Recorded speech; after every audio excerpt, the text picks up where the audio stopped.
It's the beginning to the end. The court documents leaked, but we have to keep fighting because we know the Supreme Court is swayed by public opinion. If this offends your values and your way of life and it doesn't jive, I think you should show up.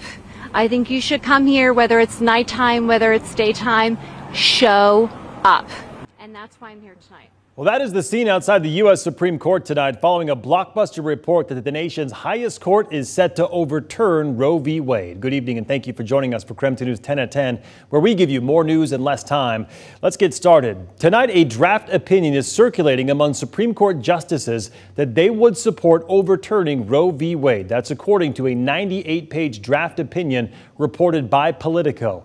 Currently, it is unclear if the draft represents the court's final decision, and the Associated Press has not yet confirmed the authenticity of that draft report.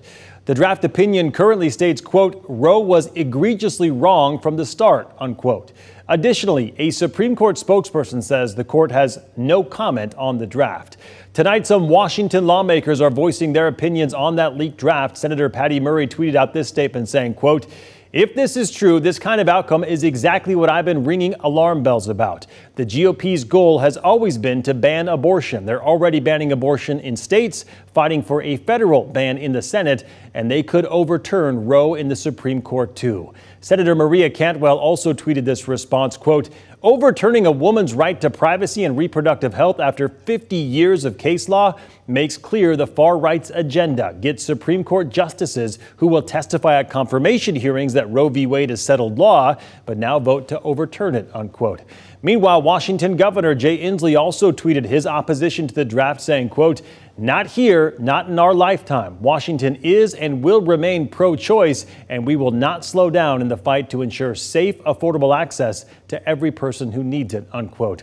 We also checked with Kathy McMorris Rogers and Idaho Governor Brad Little's social media accounts, as well as the accounts of both of Idaho senators, but have not yet seen any reaction to this report. We've also reached out via email, have not yet heard back tonight.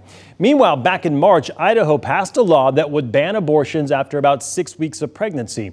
And in response to a slew of anti-abortion laws, Washington recently passed its own law preserving a pregnant person's access to abortion care.